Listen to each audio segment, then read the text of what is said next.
On distingue dans notre organisme deux types de cellules qui apparaissent sur ce schéma. D'une part les cellules germinales et d'autre part les cellules somatiques. Ce schéma présente le cycle de la vie autour d'événements majeurs que sont d'une part la méiose, donc c'est une division qui permet de produire des gamètes, et d'autre part la fécondation qui permet la production d'une cellule œuf à partir d'un gamète mâle et d'un gamète femelle, puis de nombreuses mitoses qui permettent d'aboutir à un organisme multicellulaire complexe comme le nôtre. Je rappelle juste, pour que vous ayez cet ordre de grandeur en tête, qu'un individu adulte de 70 kg représente à peu près 3 10 puissance 13 cellules. Deux jeux de chromosomes sont présents dans les cellules somatiques des individus. Donc on dit que ce sont des cellules diploïdes avec 2 N chromosomes. Par contre, dans les gamètes, elles n'ont qu'un seul jeu de chromosomes. On dit donc qu'elles sont haploïdes. Je vais donc vous donner la définition formelle de ces cellules germinales et somatiques. Les cellules somatiques sont celles qui constituent nos organes et nos tissus. Et les cellules germinales sont des cellules qui sont localisées dans les glandes génitales, aussi appelées gonades, et qui subiront à un moment donné une division particulière, appelée la méiose, qui aboutit, à partir d'une cellule diploïde, à la formation de 4 cellules haploïdes, donc 4 cellules possédant N chromosomes, et ces cellules sont bien entendu appelées les gamètes. Dans le cas de l'homme, chez nous, ce sont les spermatozoïdes, et chez la femme, des ovocytes. Cela est parti de l'observation en 1883 chez une espèce de ver que l'ovule et le spermatozoïde ne comprenaient que 2 chromosomes chacun, alors que l'ovule fécondé, donc la cellule œuf, en contenait 4. Cette découverte impliquait donc que les cellules germinales sont formées à partir d'une division nucléaire d'un type particulier, auquel on a donné le nom de méiose. Le terme méiose vient du mot grec qui signifie réduction.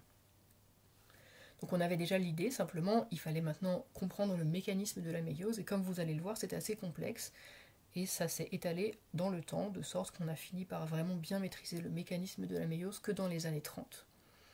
Nous verrons donc que c'est une division cellulaire constituée de 2 phases de ségrégation des chromosomes, sans réplication entre ces 2 phases.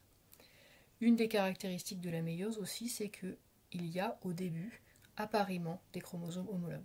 Les chromosomes, le chromosome venant du père et le chromosome venant de la mère de la même paire, vont s'associer étroitement. Donc ils sont très similaires, mais ils n'ont pas la même séquence d'ADN. Et on verra enfin une dernière caractéristique de la méiose, c'est qu'elle est génératrice de diversité génétique. On verra qu'elle est le théâtre de nombreuses recombinaisons et de réarrangements, et que cela permet d'obtenir des gamètes fortement différents.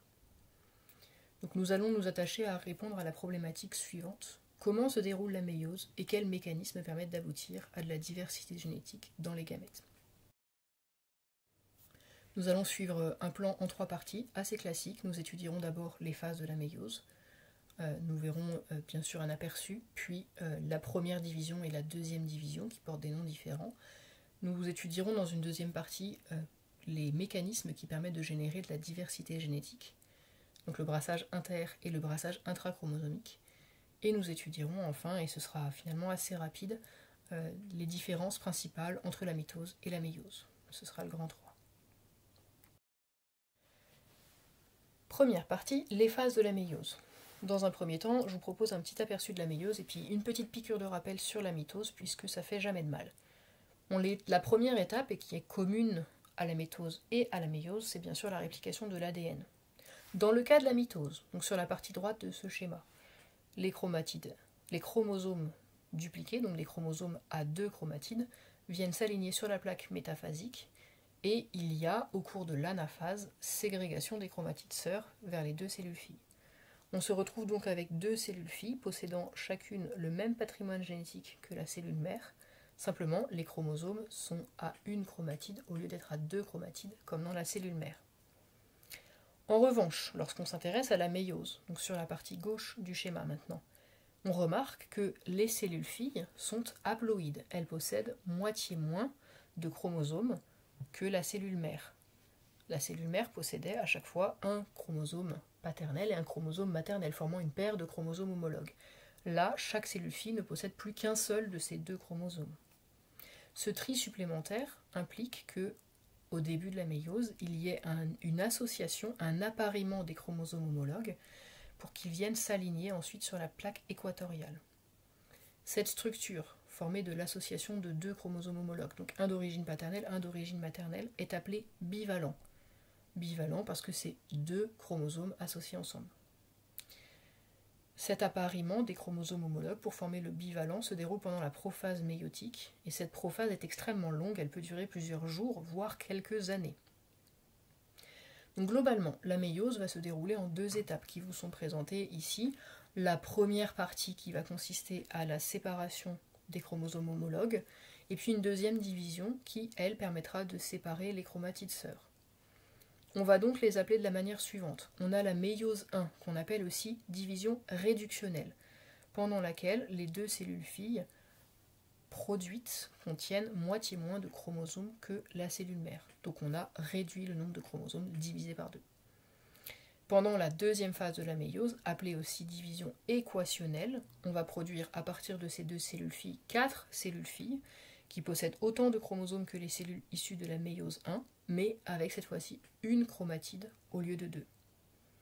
Et puis bien sûr, chacune de ces deux divisions, la méiose 1 et la méiose 2, est constituée de 4 phases, comme la mitose.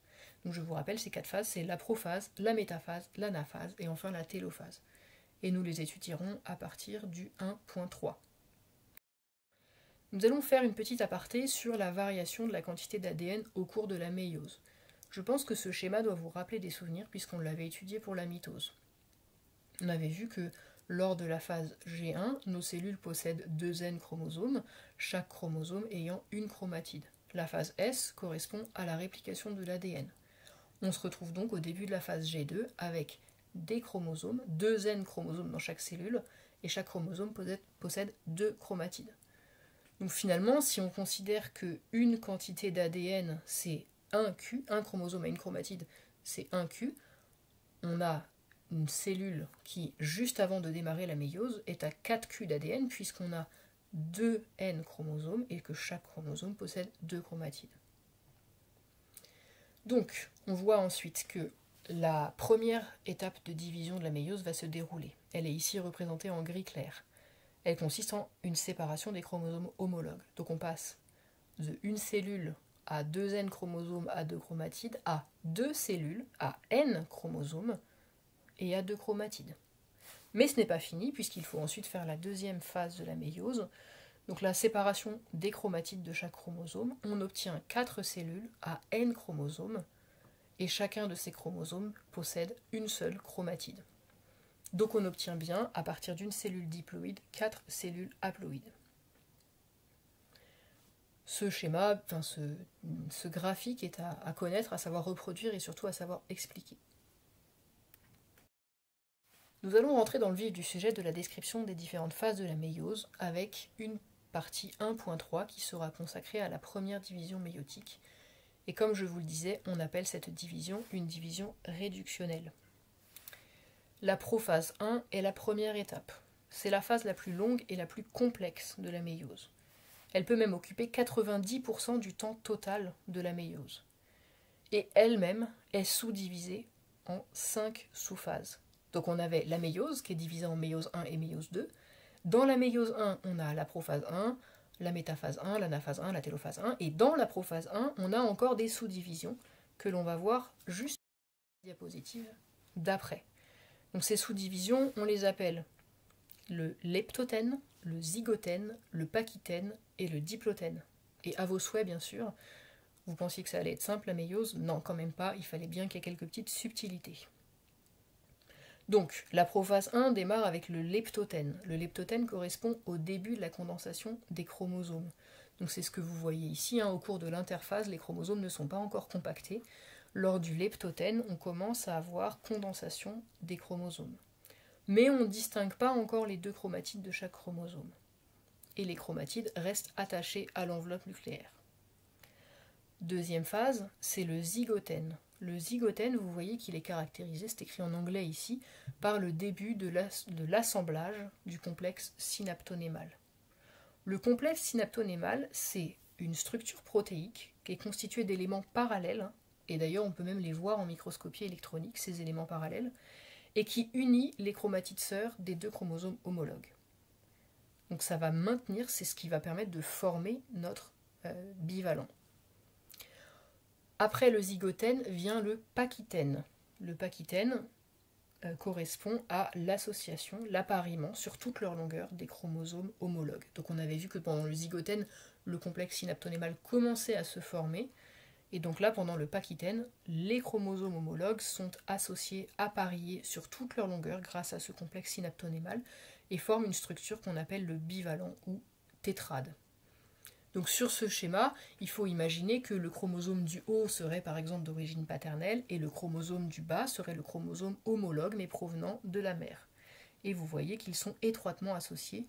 Il faut imaginer qu'ils sont associés sur toute leur longueur. Là, on vous en a représenté qu'un petit échantillon. Ensuite, on a le diplotène. Le diplotène, c'est l'avant-dernière sous-phase. Il y a dissociation du complexe synaptonémal et on commence à voir apparaître les chromatides individualisées. La dernière sous-phase de la prophase 1, c'est la diacinèse. Pendant cette diacinèse, les chromosomes vont subir une condensation supplémentaire et ils se détachent de l'enveloppe nucléaire. Et c'est au moment de la diacinèse que va se fragmenter l'enveloppe nucléaire. Le fuseau de microtubules commence à se former et les microtubules viennent s'attacher au kinétochore des chromosomes. Donc à ce moment-là, les chromosomes homologues ne sont plus attachés l'un à l'autre qu'au niveau d'un endroit particulier qu'on va voir un petit peu plus tard, qu'on appelle le chiasma. Donc pour les élèves de première STL, ça doit vous rappeler, les élèves qui ont fait STL, pardon, ça doit vous rappeler des souvenirs. Donc ça c'était pour la prophase 1. Lors de la métaphase 1, nos chromosomes homologues forment donc des bivalents, des structures qu'on peut aussi appeler tétrades, ils sont appareillés l'un avec l'autre.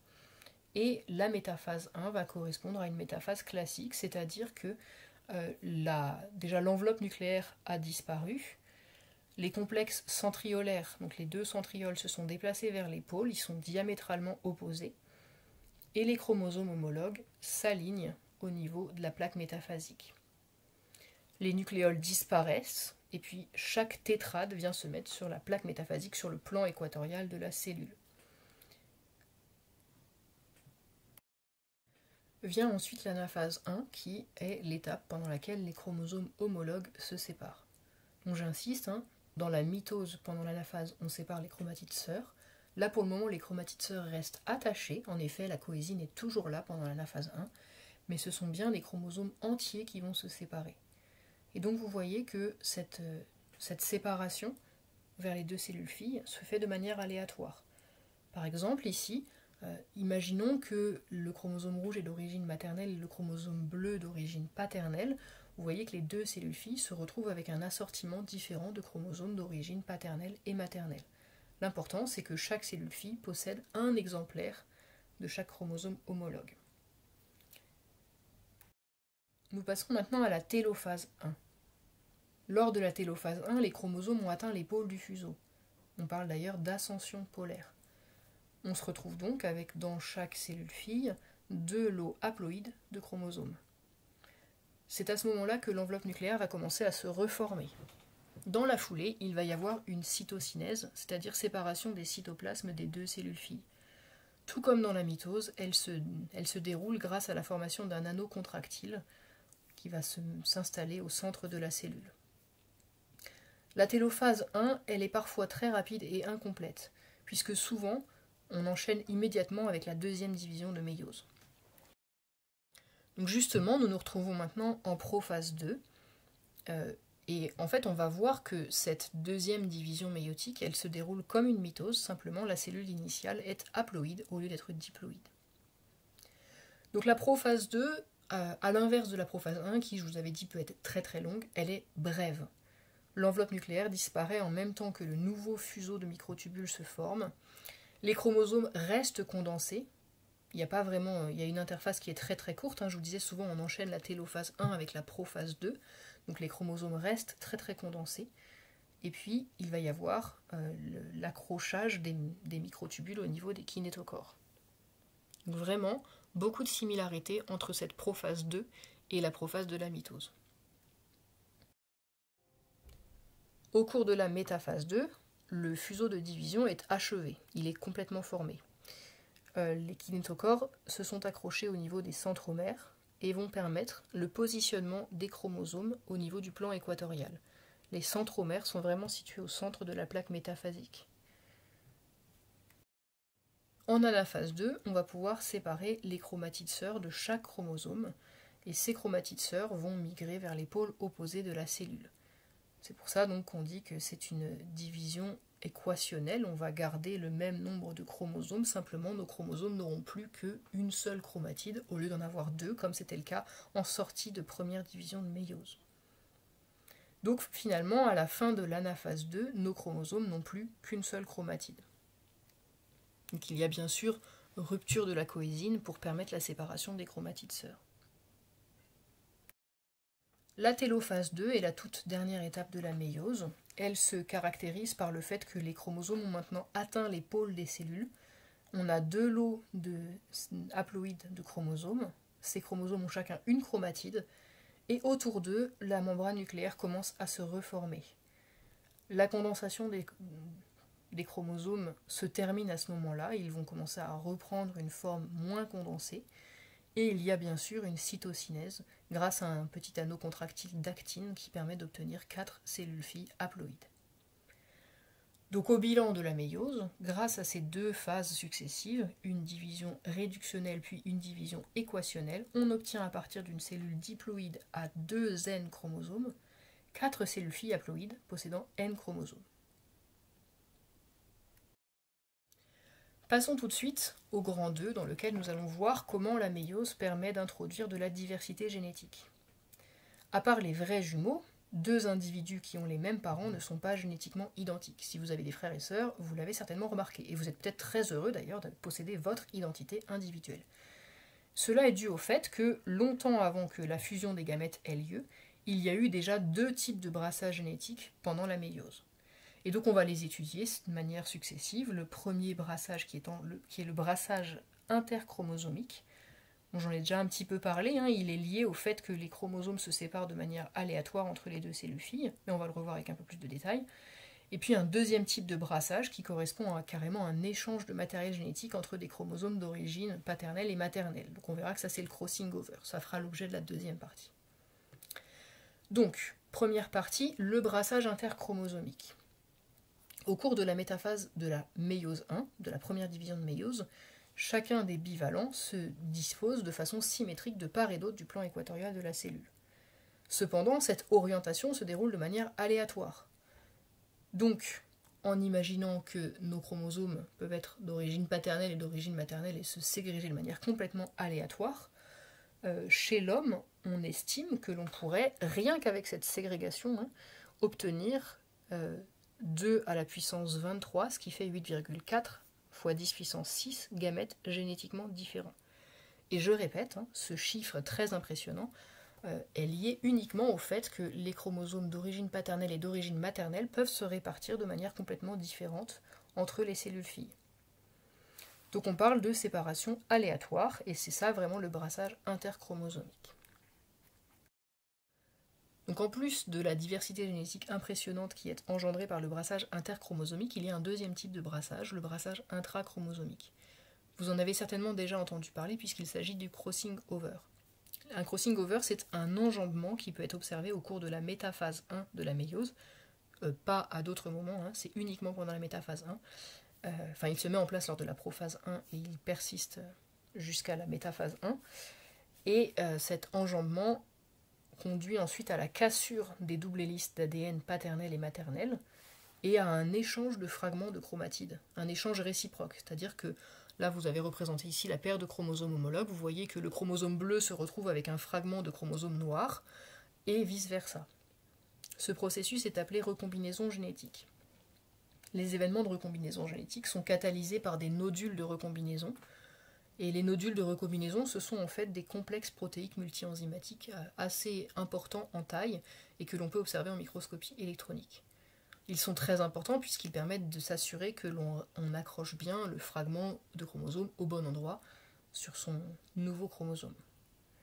Ce phénomène permet donc de générer un brassage supplémentaire de l'information génétique, puisqu'on estime qu'au cours de chaque méiose dans l'espèce humaine, il y a près de 60 crossing over qui ont lieu. Et donc c'est ce qui explique que chaque gamète soit le résultat de l'association de caractères provenant plutôt de notre père et de notre mère. C'est vraiment grâce à ces crossing over. Donc voilà, deux mécanismes très importants pour générer de la diversité génétique. D'une part, une ségrégation aléatoire des chromosomes lors de l'anaphase 1, et d'autre part, au cours de la prophase et métaphase 1, la cassure et réassociation de fragments de chromatides qui permettent de générer beaucoup de diversité génétique. Nous arrivons déjà à la troisième partie, enfin je devrais plutôt dire enfin, je ne sais pas comment vous percevez ce cours, à la troisième partie, donc comparaison de la mitose et de la méiose. Donc, dans ce tableau, j'ai résumé un certain nombre d'éléments, à gauche concernant la mitose et à droite leur équivalent concernant la méiose. La première distinction que l'on peut faire, c'est que la mitose a lieu essentiellement dans les cellules somatiques, alors que la méiose a lieu dans les cellules germinales. Le deuxième point, et ça je le rabâche depuis l'introduction, c'est que la mitose nous permet d'obtenir uniquement 2 cellules filles, alors que la méiose nous permet d'en obtenir 4. Lorsqu'on fait la mitose, on obtient 2 cellules filles à 2 N chromosomes, donc on maintient le même nombre de chromosomes dans le noyau. Par contre, la méiose, elle, conduit à diviser par 2 le nombre de chromosomes dans les cellules filles issues de la méiose. Donc on passe à des cellules possédant N chromosomes. On sait aussi que dans la mitose, il y a une phase S qui doit se dérouler avant la mitose. Dans la méiose, il y a une seule phase S et ensuite 2 divisions cellulaires successives. La méiose 1 suivie directement de la méiose 2. C'est ça qui permet d'obtenir des cellules haploïdes, puisque si on refaisait une phase S entre les deux, on aurait des cellules diploïdes. Ensuite, on sait que dans la mitose, normalement, les chromosomes homologues ne sont pas associés. Chaque chromosome vient se placer sur la plaque équatoriale au moment de la métaphase, et il ne va pas s'associer avec un chromosome homologue. Par contre, c'est le point caractéristique, le point essentiel de la méiose, cet appariement des chromosomes homologues lors de la prophase 1. Et cela se déroule grâce à un complexe de protéines appelé le complexe synaptonémal. Ensuite, dans la mitose, normalement, il n'y a pas de recombinaison au cours de la prophase. D'ailleurs, cette prophase est assez courte, puisque c'est simplement le positionnement des chromosomes condensés en position pour venir s'approcher de la plaque équatoriale lors de la métaphase. Dans la méiose, cette prophase est beaucoup plus longue et il y a des recombinaisons entre les chromatides de chromosomes homologues d'origine paternelle et d'origine maternelle, donc des crossing over. Ensuite, on sait que les kinétochores des chromatides sœurs sont bi-orientés dans la mitose, et il va y avoir perte de cohésion entre les chromatides sœurs pendant l'anaphase. Pendant la méiose, cette perte de cohésion entre les chromatides sœurs est maintenue au cours de toute la première division de méiose. On ne sépare pas les chromatides, on sépare uniquement les chromosomes homologues. Et enfin, les derniers éléments, dans la mitose, les centromères se divisent lors de l'anaphase, alors que dans la méiose, les centromères restent associés au cours de l'anaphase 1, ils ne vont se diviser, se séparer que au cours de l'anaphase 2. La mitose est un processus qui est conservatif. Les génotypes des cellules filles sont semblables en tout point au génotype des cellules mères. Seule différence, une chromatide au lieu de 2 chromatides dans la cellule mère. Par contre, la méiose, elle, est un processus qui va introduire beaucoup de diversité génétique au moyen des crossing over et de la ségrégation aléatoire des chromosomes entre les cellules filles. Les cellules qui subissent la mitose peuvent être haploïdes ou diploïdes, alors que les cellules qui vont rentrer en méiose doivent forcément être diploïdes, pour qu'on obtienne à la fin des cellules haploïdes. J'espère que ce cours a été suffisamment clair. Je vous invite vraiment à retenir les différentes phases de la méiose, être capable de bien décrire avec précision et exactitude en quoi consiste la division réductionnelle, en quoi consiste la division équationnelle. J'attire juste votre attention sur un point, c'est le fait que les 5 sous-étapes de la prophase 1 ne sont pas à connaître dans le cadre du BTS. Vous pouvez les connaître pour votre culture générale, mais vous n'avez pas à les retenir, vous n'avez pas à connaître pachystène, diplotène, leptotène et patati et patata. Par contre, il est primordial de savoir expliquer la manière dont la méiose génère de la diversité génétique, donc de savoir expliquer ce qu'est le brassage interchromosomique et en quoi consiste et quand se déroule le brassage intrachromosomique et les crossing over. On se retrouvera donc la semaine prochaine avec le prochain chapitre qui portera sur un peu de génétique. Je vous souhaite une bonne fin de journée et bon courage, bonne journée confinée à vous.